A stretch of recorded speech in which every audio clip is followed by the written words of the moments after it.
All right, folks, from the West Coast to the East Coast and everything in between, folks, you are live with Lonzo, the Godfather of West Coast hip hop, and we do it like this on a Thursday, y'all. It's October 28th. It's a special day in LA. Me and the homies, they designated the day in LA for the fellas, and today I'm going to take a little time to shine on some other folks that helped pave the way here in West Coast hip hop. I'm talking about the fellas from Uncle Jammz Army. I just hit Geared Up. He'll be here in just a second. Edwin should be joining me as well. Shout outs to my man, DJ Funkenstein, Dr. Funkenstein, who couldn't make it because he had a previous engagement. But it's all good, folks. Little backstory. About, I don't know, maybe 3-4 years now, the city of Los Angeles, thanks to Councilman Marquise Dawson Harris and General Jeff, rest in peace, got together and put together a day to honor the efforts and the work from Uncle Jammz Army, a local production company, and my rival for years, headed by Roger Clayton, Gid Martin, sound by Edwin, the music people. And I was a part of that. I was surprised. They invited me out to be a part of that. And I really respected that. I appreciated the invitation. I supported it. I came out. They gave me a certificate. And it was really a beautiful event. And it made me realize that all the bullshit that we did back in the 80s, early 70s and 80s was just bullshit. Because as grown-ass men, we could look back and laugh about the bad times, the good times, the competition, the friendly competition, the love, and sometimes even what we thought was hate. And some of our guys still are bad. Now everybody, all the head guys are all good. And but some of our guys are still mad at each other. I think that's crazy, but it is what it is. I just saw my boy Gid from Uncle Jammz Army dropped in. I'm gonna bring him on the screen right now. What's up, Gid? Can you hear me? Just want to collect from them posters you tore up, man. We gotta talk about that. You talk about them posters, Doc. I ain't mad at you. Hey man, how you doing, Doc? Hey man, before I say anything else, man, I want to say thank you, man, for doing this broadcast and keeping this Uncle Jammz Army thing alive. It's amazing when you've did something or was involved in something 40 years ago and people are still talking about it. I want to thank everybody on the podcast who has supported and kept the legacy alive. And it's just unbelievable what came out of our camps, Lonzo. It's unbelievable the success and the careers that came out of and the history that came out of those two camps, man. It's unbelievable. We literally changed the world. Edwin just popped in. Let me bring him in right quick. Mr. Music People, what's up with you, Doc? Hey, man, I see my green screen ain't working. No, it ain't working, Doc. Oh, wait a minute. Oh, that is working? No, that's your office. That's for real. Right. Hold on. All right. You know what, man? I appreciate that, Gid. You know, if you'd have told me, shit, man, back in the day that we'd ever be doing something like this right here on the digital screen and we'd all be kicking it like this right here and Roger wouldn't be here, I'd tell you the damn lie, you know. And but we here, Doc, and we still can do it.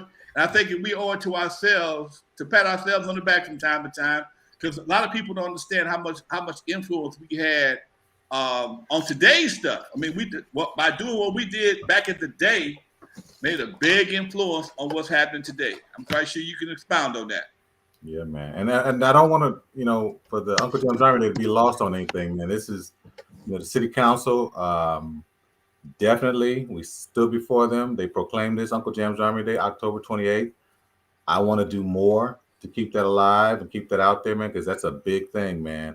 And I want to also thank rest in peace, General Jeff, who just passed, and his contribution. He was a big part of that. In fact, he was the pivotal person that got us in front of the council, man, and made this thing happen. So I did want to acknowledge him.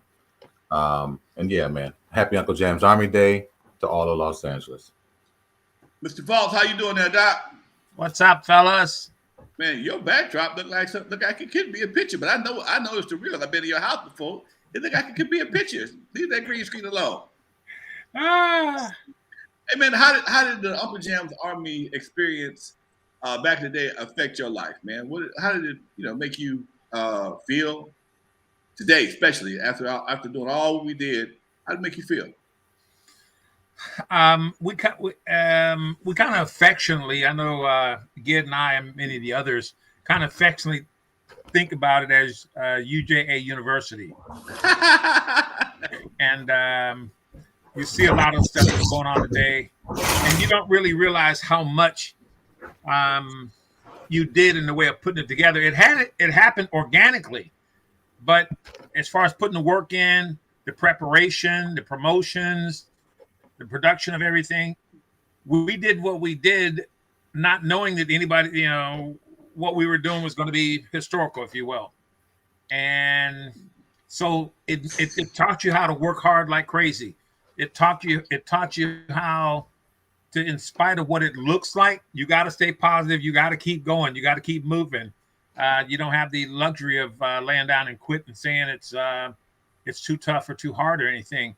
And when I see some of the people nowadays who do promotions and they call themselves working hard, it's like, give me a break. Do you understand we did what we did? Pressing palms and kissing babies, no social media, no cell phones, and people do parties a day, and they got all these tools, and they talk about they're working hard, or they put some Facebook announcement together and expect to pack a place out. And so, no, it's taught a lot about business and working hard that I've actually transferred that into what I do now. And it just says you got to keep working hard, man. You got to keep putting the work in. So we call it UGA University, and it's business principles that we learn throughout life. I was telling one of my youngsters, I said, man, look, do you realize for us to even think about getting a dance, we had to have at least $500 to $1,000 up front. Go see Kobe, go see Dale, deposits on the room. If you was cool with Edwin or Lonzo, they might let you pay him at midnight. It was a totally different situation. And you had to go out and put some physical work in. To hang posters, you was going to be tired the next day. To pass out flyers, you were going to be tired the next day. It took a lot of energy. I mean, it took a lot of manpower. I mean, 300 posters ain't no joke, Running from the police, running from the gangbangers, running from the police, the hobos, the bums, dodging cars. That ain't no joke. Man, I'll just chime in and say, yeah, man. But one thing I will say, man, is, people say, well, it takes money to make money. No, it takes a vision and a goal to make money, because everything fell in our path, man. Lonzo, you came with the sound system. When me and my brothers first started, before we turned it to Unique Dreams Entertainment, which eventually became Uncle Jammz Army, we had handmade flyers and handmade posters. We didn't have any money. We got in Alpine Village for $100. My auntie gave it to me. It takes, I'm going to do this.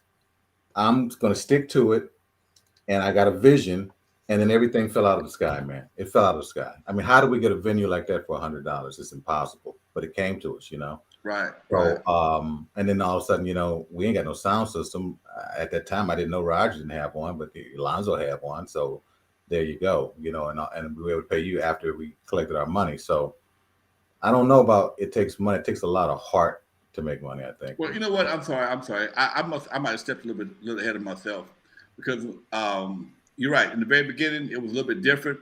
But as we got more and more popular, people like Kobe Poster, I didn't have a credit account. I had to go in there with cash or a check. We had one. It was a nightmare. I'm not going to even get into it, but yeah. I didn't have a credit account. I didn't have a credit account at K-Day. I had to drop that money in advance before I walked out of there. So it was a lot different. But I tell you what, though, because you spent your money, your ass had to go out and grind. You had to grind. You had to grind, Doc. You had, and a lot of times it was fun. Like me and it was usually two of us together in the middle of the night hanging those posters. And it was, man, at the beginning, it was like, man, at the beginning, it was like, because I know how I am. Mm-hmm. I'm not a perfectionist, but I'm a kind of person that we got to cover all the areas, man. We have to. We can't go out here and do this shit half-assed. So you know how we did it, Lonzo. Right. And so my point is, it was hard work, but you could have fun with it, man. Yeah. If I could just be candid, man. In the middle of the night in Los Angeles, you see all kind of shit. I'd be like, Roger, what's going on with homegirl that she's acting like? He said, man, she's on crack. I mean, what? I didn't know nothing about that. And then, we'd see hoes out there, man, and we'd see people. It was a trip, man. I'm gonna tell you something too. Over by your spot, Lonzo, I was the first time that I had somebody really threaten me. I was putting up some posters, and a little guy rolled up and he took a poster, and all I did, it was right by your club, man, middle of the night. I just walked over to the car and I said, "Hey, man, you don't have to snatch the poster down. I'll give you a poster." And he said, "Oh, okay, cool." He had two other people in the car. I handed him a poster. As I was walking away, he said, "Nigga, this is 135 Pyru." And I'm like, "Huh?" And pulled up a gun and a red rag. And I said, "Oh my God." Wow. And he followed us all the way to the freeway, man. I'm gonna be honest with you. I was scared, but that's out of all those 1,000 times of being out there, that was the only time, other than when we got stopped by the police and they had us face down in the gravel. That was the only time, man, that I had felt threatened while I was out there doing it. I told my boy not to mess with y'all, man. Just the Z cars, cat. Damn it, I'm sorry.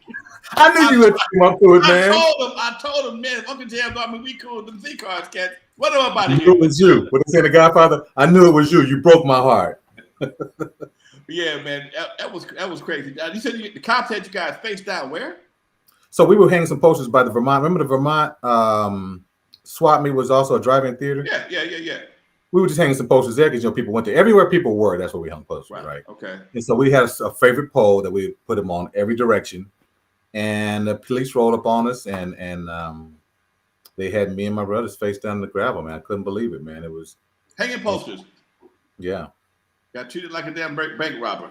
Yeah, and but what it was, we were in a little pickup truck that belonged to my dad, and they were asking us about this. So it's a long time ago, Lonzo. So okay. But it was a moment, man, because we were face down that gravel for at least 2 or 3 minutes, man, before they finally said, "Okay, you guys can get up and go." Now, Edwin, you became one of the owners of the biggest sound system in the country. I'm sorry, the biggest sound system in the country. What was your motivation back then, man? No, and by the way, I'm gonna qualify that. Of course, for hip hop mobile DJs, not concert promoters. I'm excluding all them. The I don't know. I have what's called like obsessive behavior.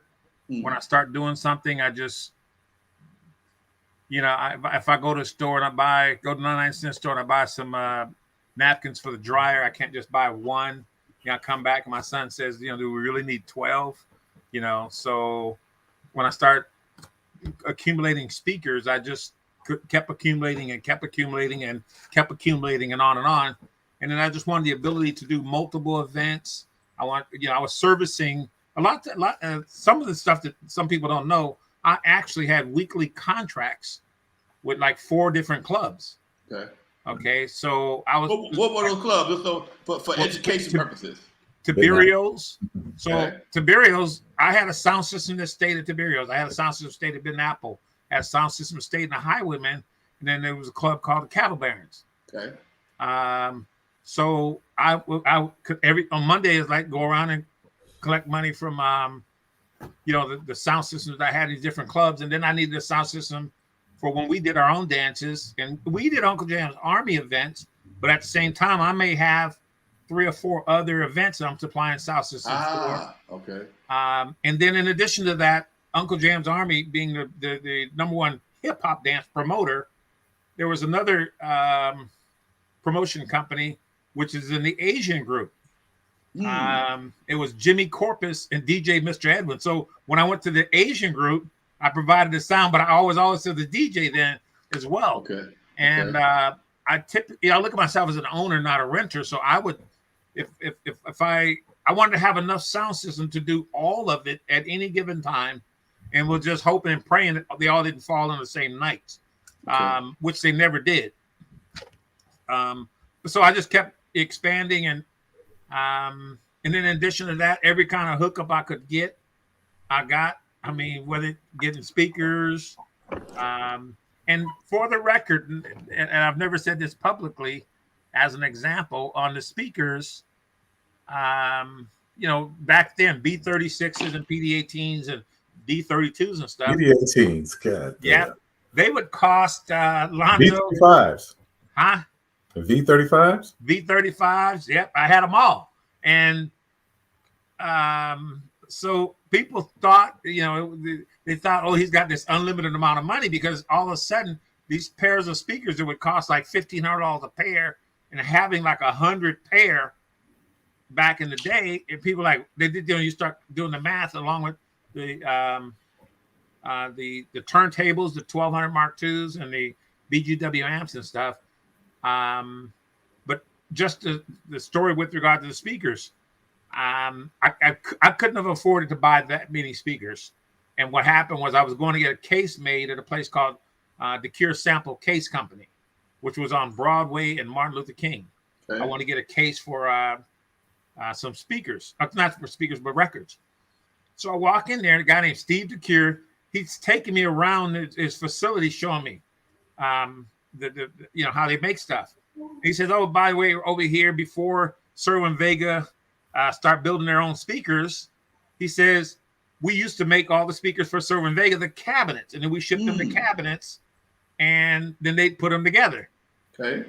And I'm like, a light went on. I'm like, you used to make the cabinets for I'm like B36s? Oh, yeah, we make those, and we make all of them. I says, can you still do it? Oh, no problem. So he would make me a pair of B36s for $70, $35 a piece. Wow. Okay. And the only thing I had to do is go get some 18s to put in them. Okay. So when you people wonder how I had hundreds of speakers, at $70 a pair, Can be. And then you just go get the speakers.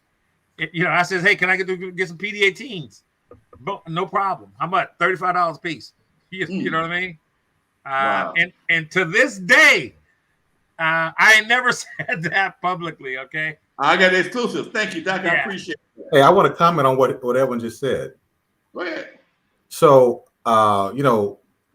we tried for years to house our own system, and the speakers would end up getting stolen, or it was just raggedy. So, when I came with this idea of going to the sports arena, and we started meeting with Edwin, I remember the first time we went there, me and Roger went together. I think he was living on either 65th Place or something like that. You have to understand our history. We had been getting sound systems from everybody. Lonzo, I think we started with Lonzo, Jerry McGee, what's the kid, Sidney Thompson. When I met Edwin, I was impressed because of structure. We needed structure bad. We needed that accountability, man, because we were getting ready to go to another level.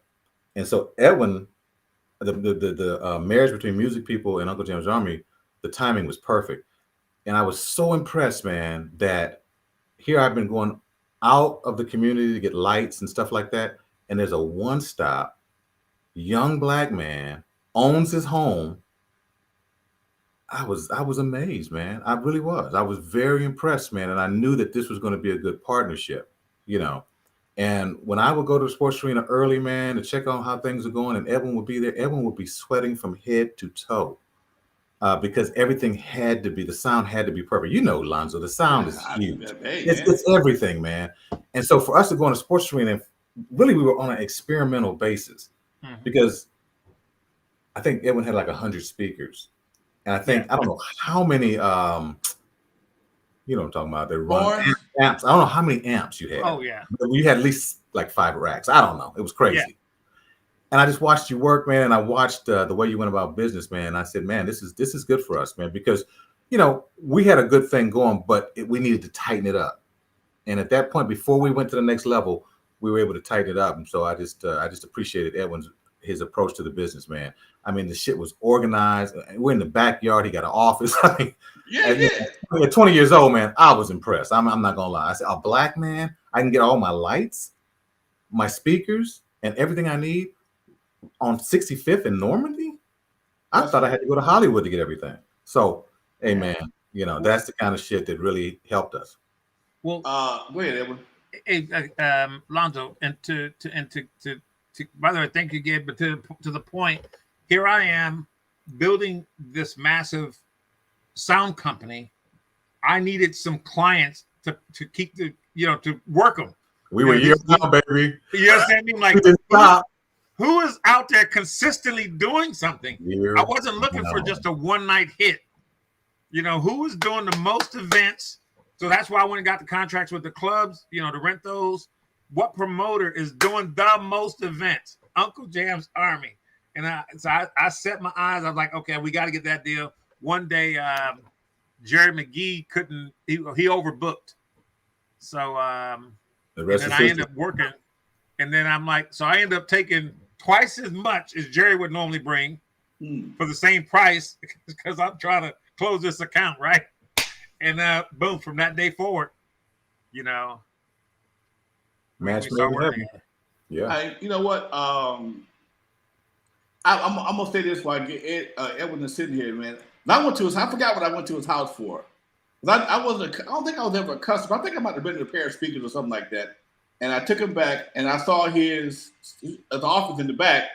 But you know what impressed me the most about this brother was when I met him, he had a card. He had a card carrier full of credit cards. Okay, like business cards, those loose leaf business card holders, and people had back in the day. You put them into a folder and you turn the pages. This dude had about 20 pages of credit cards in a folder showing me how to build my credit. Okay? And I thought that was the most magnificent shit in the world. What he didn't tell me is stay away from the goddamn store cards. All his cards was American Express and Visas and shit. I would have got a goddamn Target and some other bullshit, and all I did was got in debt. But I got out of that shit, but still, that was one of the things that I was impressed with him about his organization skills. That's still, if you go to his garage right now, look at his cars, man. It's immaculate compared to my own garage, and I ain't got no race cars. You know, I want to mention something like that because you were impressed with like his business acumen, right? So, you know, we were all business people. You know, me and Lonzo have talked about how we hustled, cutting lawns back in the day in the same area, Athens area, and so on.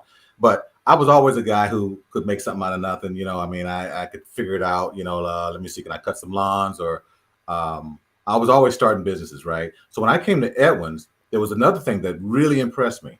He had a nice Mercedes that he was working on, right? And I was like, what's up with this Mercedes? And I think it said get paid on the license plate. So that was very impressive. Okay. So he had bought this Mercedes, man, for like 10 grand. And I think he worked on it for about maybe a month and flipped that sucker for about 23. I said, man, that's my kind of shit right there. Man. You know what I mean? When you do the hourly rate, right, you probably would make it upwards of about $100 an hour back then. Yeah. You know, so I love business people, man. That same thing with Lonzo, man. When Lonzo came around, you know, me and Lonzo used to hustle the schools for the prom days, and we would each other sometimes and be on the same bid. You know, we'd be up against each other on the same bid. I mean, how does that happen, man? Because great minds think alike, man. I never forget. Boy, I was so pissed. I know you was Compton High School. Compton High School. I walked in Compton High School. I had it on lock, and they walked in wearing goddamn fatigues. Oh shit! And it was a rap. How about Uncle Jammz Army? I said shit. Yeah. They got the goddamn hustle. Yeah, that hustle, man. But you know what? I ever forgot this story, and I got to share this with everybody right quick, man. This is the kind of shit that we used to pull back in the day. Yeah. I'm at the club, and this little white boy comes to the club. He got BGW amps. He worked at the factory. He got some BGW amps he wants to sell for a little or nothing, okay? He had like 20 of them.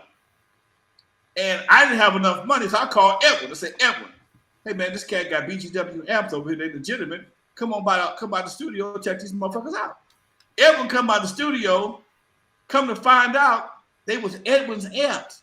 Edwin had took him to the shop to get fixed. And homeboy was trying to sell them to me. And I turned on Edwin. And I called Edwin, and we got the white boy jammed up in the office now, right?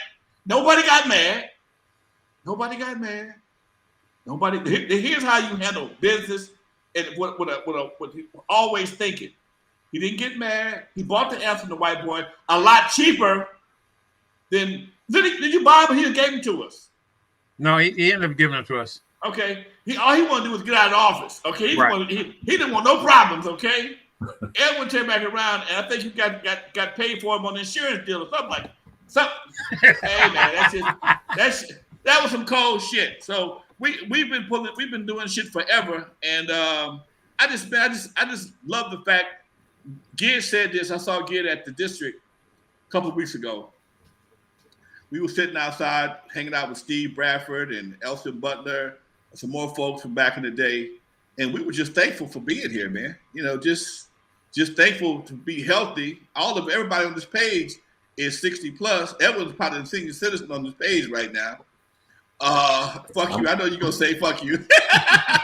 He got me by a couple of months, so I always tease him about that shit. But no, I was just gonna show you how the crank. Oh, the crank. Yeah. Okay.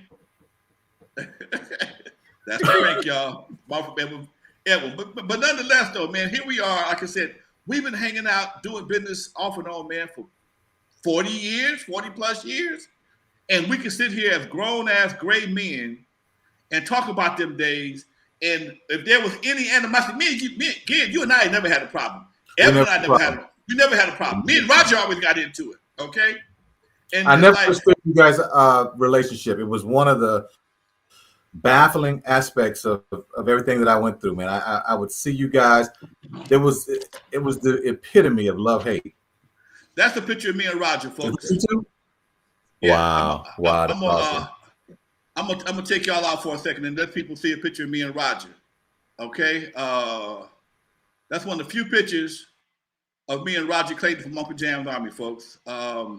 We had a love-hate relationship that most people would understand. We started off together at Record Shack. He was already doing parties. I was already doing parties, and we went back. We got a job. I got him a job at Record Shack. He got me a job at Record Shack, and we both was in the sales room. And he said, "I'm gonna start doing dances at Alpine Village. You gonna DJ for me?" Cool. Okay. And that's how shit started. But you know how Roger was. Okay. He could be a little forceful. Okay. A little controlling. And I didn't like that. That's one thing about him I did not like. He thought I couldn't work for nobody else after you turned me on to a gig. I'm like, your boy turned me on to the gig. What you mad at me for? Okay. But that was how Roger was. But nonetheless, man, I think that I call that the nitro and the glycerin that fueled the West Coast. Okay, the nitro and the glycerin, folks. You got to have both of them to blow some shit up. We blew this joint up. He had a different business philosophy than I did. My philosophy was more consistency. He liked doing big stuff. I like doing medium-sized, consistent stuff. He liked doing big stuff. Everybody got their own way of doing things, and he thought I was crazy sometimes. I thought he was crazy, but we still had a love-hate relationship for each other. And that's all it is. We never fought. We cussed each other out like a son of a gun, though. We did a lot of cussing, okay? A lot of cussing, but we never fought. And I think that right there probably says the most right there. We just had a lot of frustration sometimes because we both thought alike on so much different shit. So sometimes you just got to let that shit go and do what you got to do. Let's see what they got in the chat room right quick, folks. Did UJA do any early N.W.A shows? Yes, we did them at the Orange Grove, and I got to tell you, man, I was standing there looking at them because up until N.W.A, I'm gonna just say this, we had a lot of shows with Ice-T. Ice-T kind of started with us, and there was another rapper who died. I forget his name, but him and Ice-T and we watched Ice-T develop. Now, by the time N.W.A hit the scene, we were at the Orange Grove. We had them out there, and this is what I saw. I saw a group that had rehearsed, they were organized, and they had a tight show.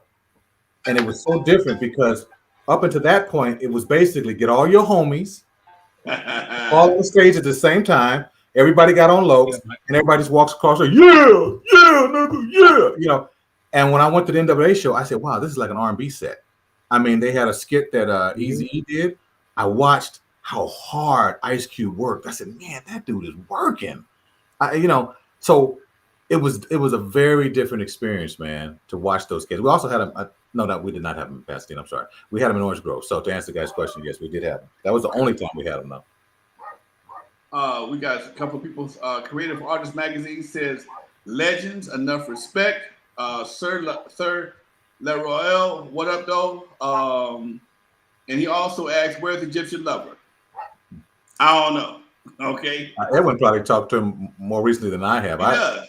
You know, yeah. Edwin is basically an ambassador for West Coast hip hop. I may be the godfather, but he's the ambassador. He don't cuss nobody. I cuss people out from time to time. Okay. Edwin's more diplomatic than I am. Sometimes I had another motherfucker have it. Okay. Edwin is much more diplomatic. So I'm cool with Egypt. But Edwin has always been one of them cats that can go to any camp and you know, no matter what was going on, he always made his money, and he go to any camp and pretty much get what he wanted. Yeah. No matter what the climate was, you know, he lived in the Crip territory. He lived in the '60s. He was right in '60s, boy. Right in '60s hood. God damn, Doc. By the way, I communicated with Egypt yesterday. Communicated with him yesterday. Okay, how's he doing? Is he touring? Because he still tours at 50 something years old. He's still touring. Yeah, I don't know if he's out on tour. I was just giving him an update on the situation. With our girl? Yeah. Okay, yeah. Shout out to Silky Depot. Baby, get well quick, get well soon. You know, and I had a call earlier. Now, this is something I've been pushing. I started pushing in about a week or so ago. I'm gonna put this label on both of you guys, because I know y'all very well. And both of y'all, in my book, are good dudes. Okay?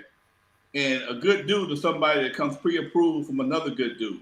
That means that if I talk to you about something, I'm going to get a fair shake. I'm going to get some real shit. I ain't going to get no bullshit. And one of the other good dudes that I deal with, Pastor E out of Compton, he says, make sure that let Silky D know that while she's going through her situation, that we got her, okay? We got her. We're going to make sure she don't lose nothing, no cars, no apartment, no phone ain't going off. So she ain't got to worry about that kind of shit. So, Edwin, I know you pretty tight with her and her daughter. If whatever she needs, let us know so we can put it together for it, man. Simple as that, Doc. I'm in, Yeah. and I want to wish her a speedy recovery as well. Yeah, I want to wish her a speedy recovery as well. But it's nothing worse than laying in the hospital worrying about your money and where you're gonna go after you get through. So if we can avoid, she can avoid some of that stress.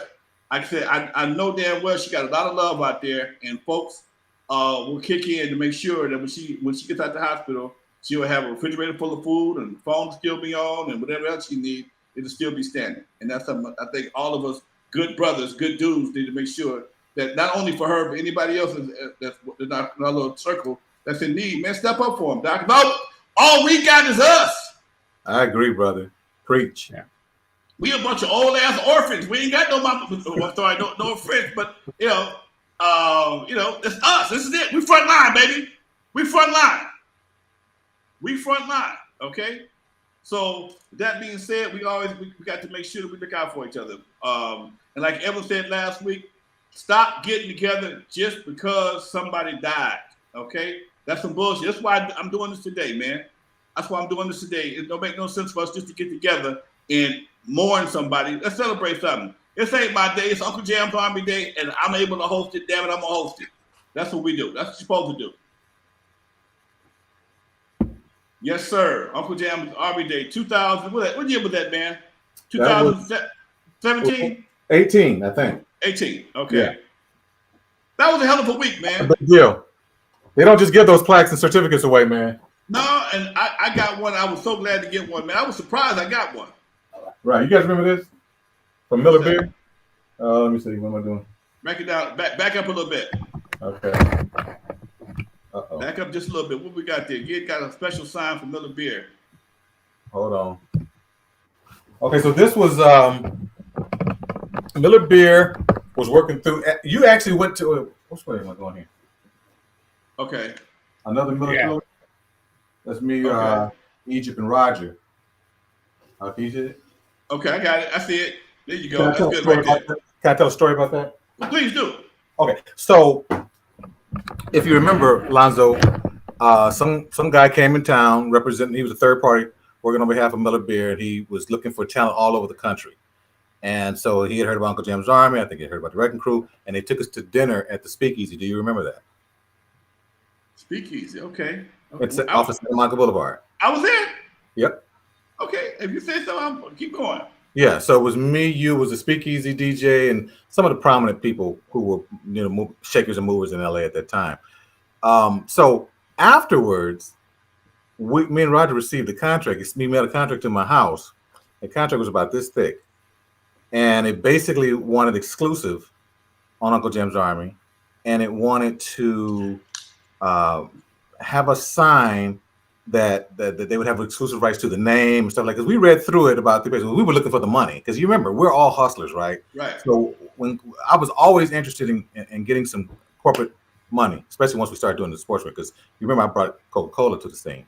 But Miller Beer, it was really a trip, man, because that thick contract never mentioned anything but merchandising. That's what the companies want to do. Hey, we'll give you hats and jackets. Like, that's a big deal. And I'll never forget, me and Roger probably got through about half of that contract, man. And we just looked at each other and threw it in the trash can, man, because we weren't interested in hats. And anybody can do that. They weren't talking about any kind of money. But we really enjoyed that photo, though, and the dinner. but it's amazing. But now we did get some money from Coca-Cola.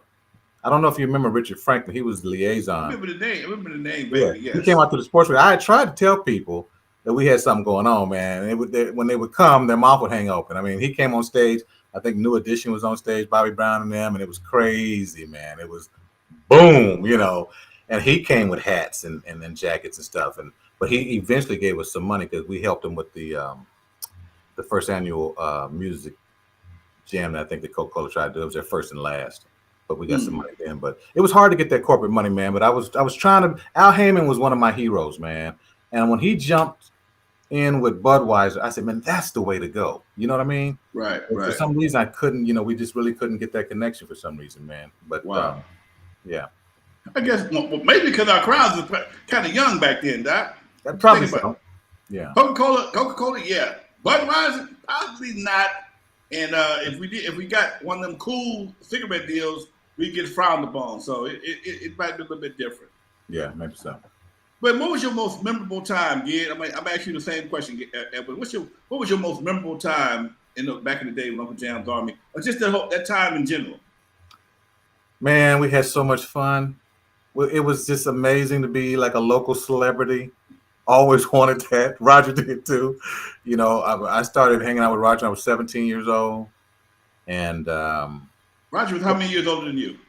He's only 4 months older than me. Okay, so y'all okay. So and you how old are you right now? 61? 2. Okay, so I'm 2 years older than you and Roger both. Okay. Yeah. I've lied about my age so much, man. I'm really not sure. Stop lying. They don't pay no more shit. Yeah. I tell you what does feel good though, when they card you at the senior citizen spot. That feel good. When that ARP card comes, you can get a discount on some. I got one. I got mine is already platinum. Damn it. But anyway, man, it's like it was a roller coaster. Just having ideas put out in the universe, man, and it working as beautifully as it did. And we had adversity. We had our ups and downs, but it was a great ride. But I gotta say, when we did the deal with the sports arena, and everybody was so excited, man. When we announced to the crew, because I told my crew 2 years before we did sports arena, someday we're going to pack the sports arena, and they agreed with it. They didn't like, oh, come on, man. They agreed, yeah, maybe so.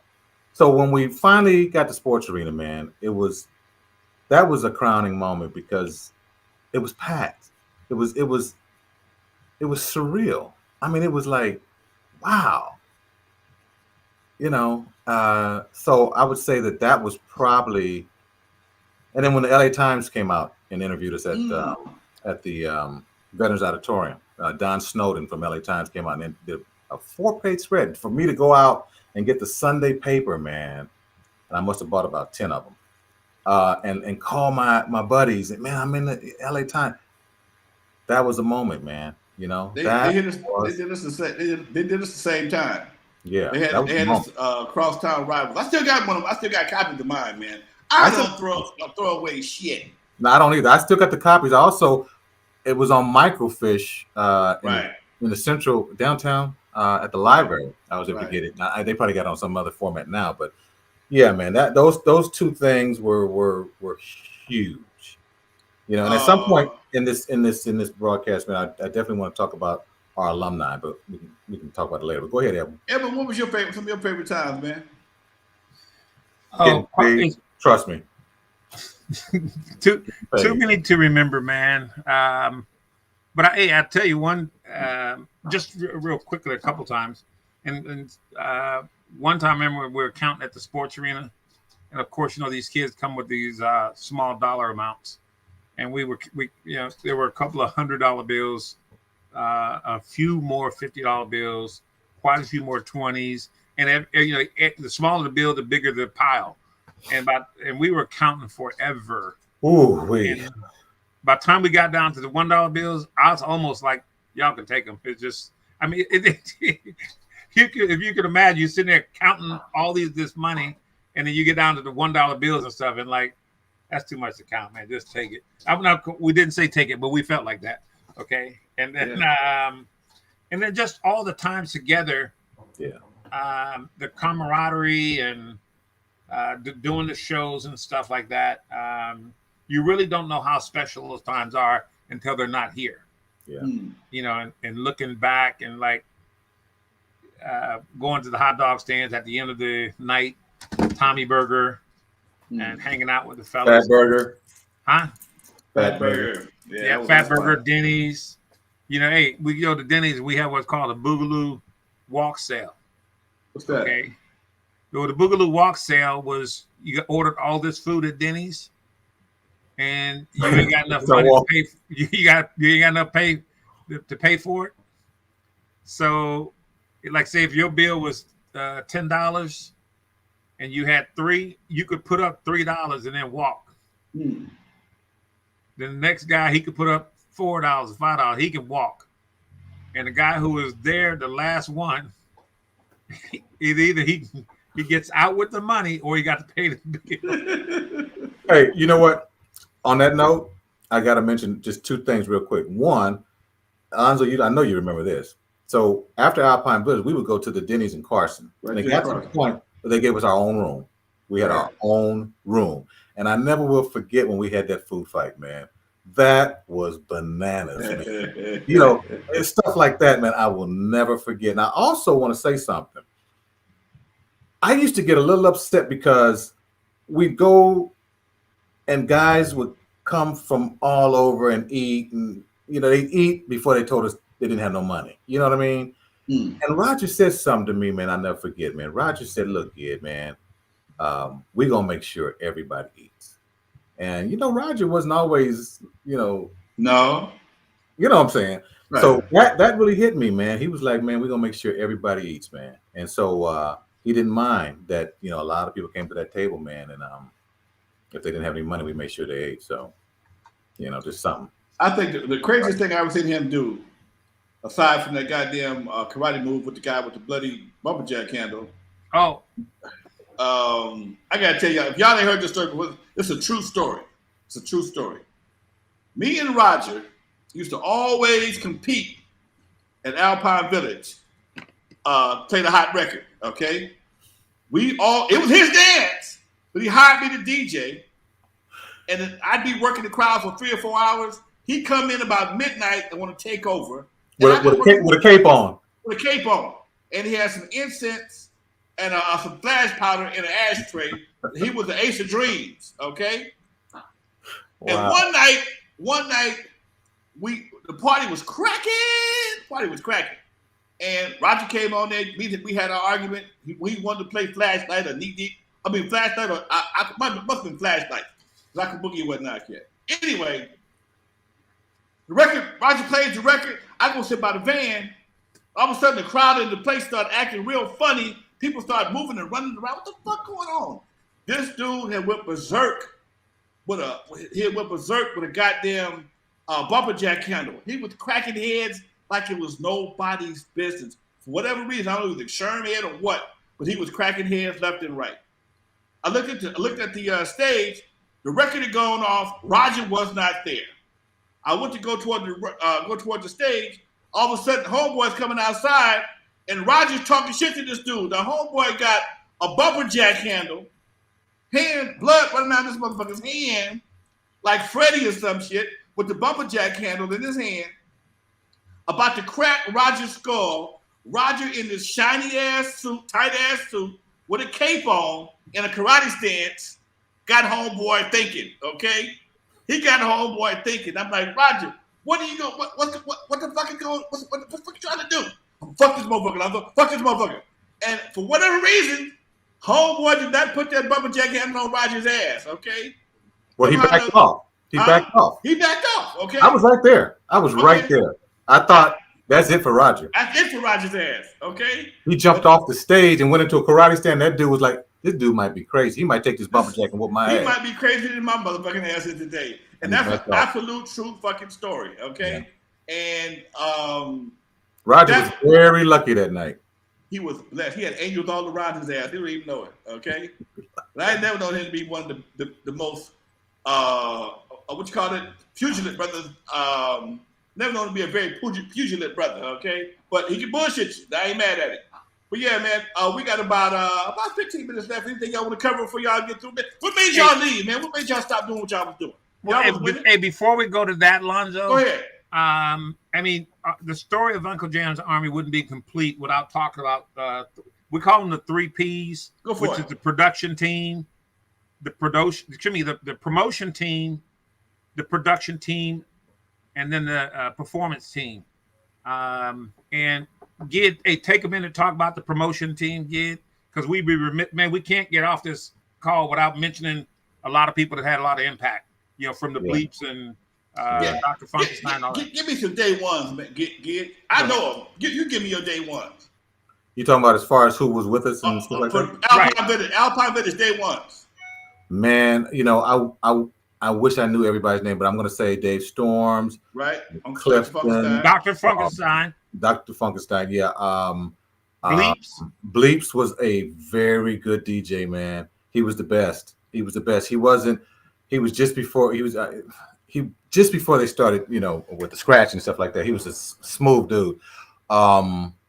Cliff, gosh, I can think of their faces and I can't say them. Rodney Garner was our main man. He was our main man. Right. He was an all first generation. Then there was a guy that my crew, which was Sean Neal and a guy that we call Wixie and a guy named Kenny White and you know, my crew.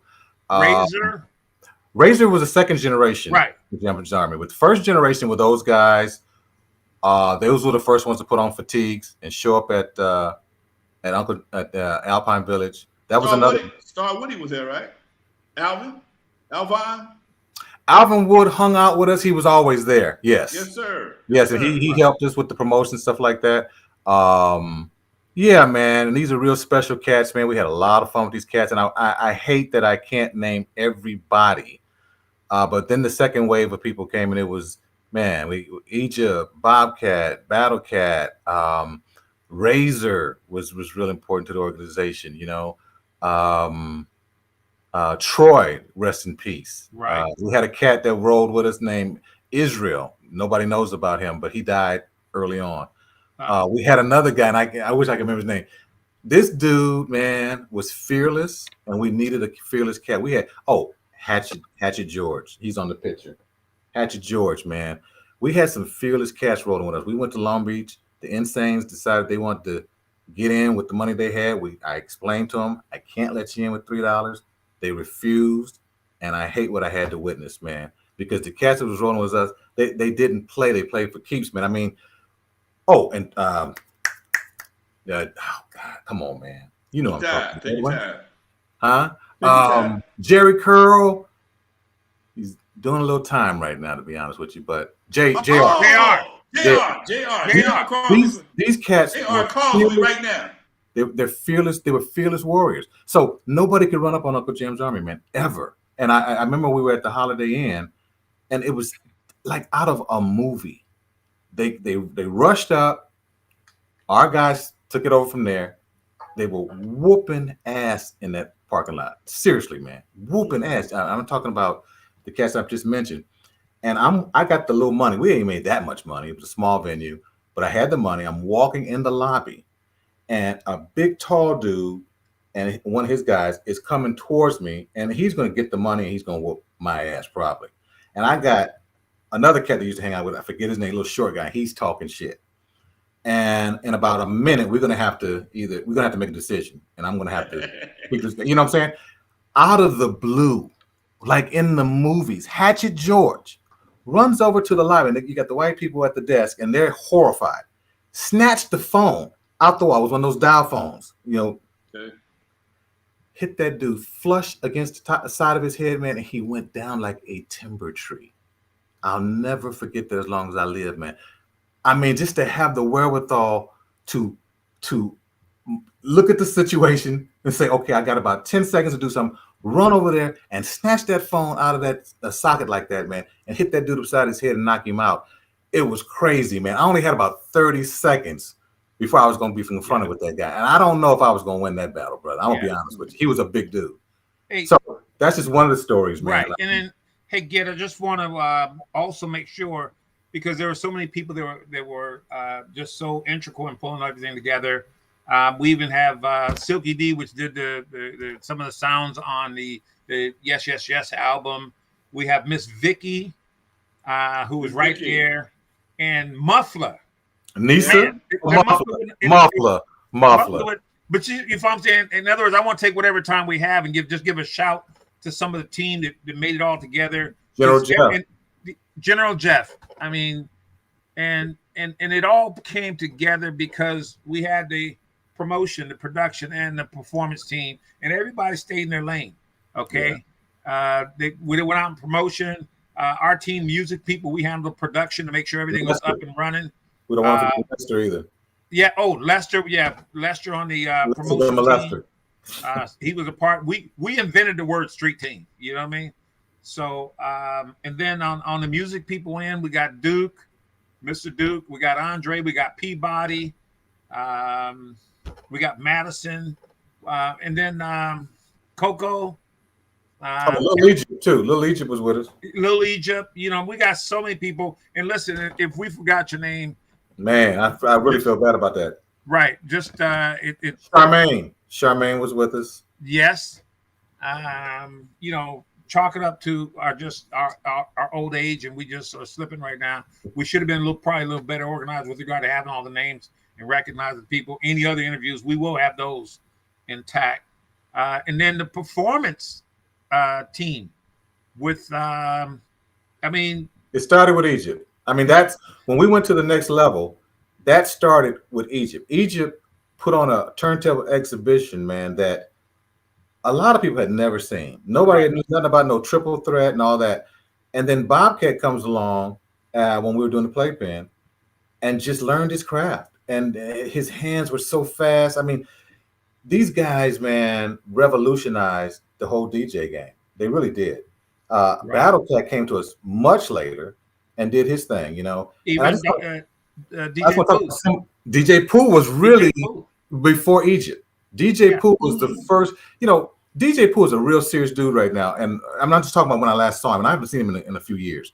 But he used to be a really comical, animated character. Yes, he was. And that guy kept me laughing. We understood each other's humor. And I never will forget, just before he started working with King T and getting all that together, he said, I'm on a mission. And from that point on, man, that guy, I think he had something to do with Call of Duty, right? Yeah. That, you know, he did Friday, the movie. Right. He did a lot of creative things, but it wasn't just the artists. I'm going to mention just a few people, like Big Coco, who ended up in Prince's camp. This guy called Guntruck, Kenny.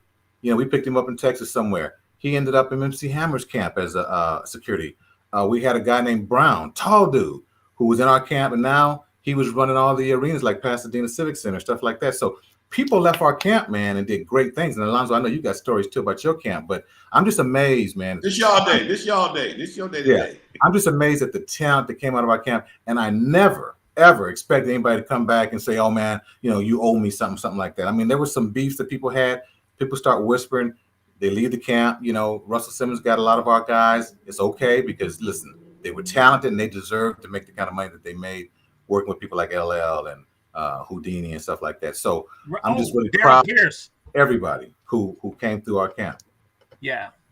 And then I just want to make sure, man, we give a shout out. Even when Ice-T came out to the party 4 years ago, and he literally out of his mouth says, "Man, Edwin, you guys are the first ones to put a microphone in my hand." Okay, so a lot of people came through. I mean, there's so many hip hop artists that came through the camp and performed or we influenced, early in the day. Okay. All right, folks. But time to wrap up, folks. Man, thank y'all for taking time out your busy schedules. Happy Uncle Jammz Army Day. Huh? Happy Uncle Jammz Army Day. Happy Uncle. Is it Merry Uncle Jammz Army Day? Okay. Yeah. Is it Merry? Happy? Appreciate you, man. Man, no problem, Doc. This is what homies do, man. This is what good dudes do for good dudes, man. Y'all put that in your vocabulary, folks. Brothers, if you're a good dude, let another good dude be a good dude, man. Give them that stamp of approval. And because these ain't real niggas up here. These is good dudes we looking at. These ain't no real niggas. These is good dudes up here, folks. And that's why I mess with them. All right. In the meantime, folks, thank y'all very much for rolling with me today. Once again, happy Uncle Jammz Army Day, Edwin and Gid, and to all the fans out there, folks that supported Uncle Jammz Army and World Class Record with Eve After Dark. And one day I'm going to get my fellas together. We're going to get us a day as well, folks. In the meantime, thank y'all both, man. I can wrap the show up. Today is Uncle Jammz Army Day, folks. October 28th. This is how they do it. The city of L.A. has designated today about 3 years ago as Uncle Jammz Army Day. And you just heard an interview I did with two of the main players from Uncle Jammz Army, Gid Martin and Edwin Vaultz. Gid and Roger were the first ones to put that together. Roger, rest in peace. As you can see right here, here's some of the players. I don't know all these folks. I know most of them, not all of them. But in the meantime, folks, it is a good day in LA because we're rolling with Uncle Jammz Army and the fellas, and we still here doing our thing in 2021. All right, folks. In the meantime, I got to roll. I'll be back Tuesday, God willing, with Dusty Vision. In the meantime, Silky D, get better, darling.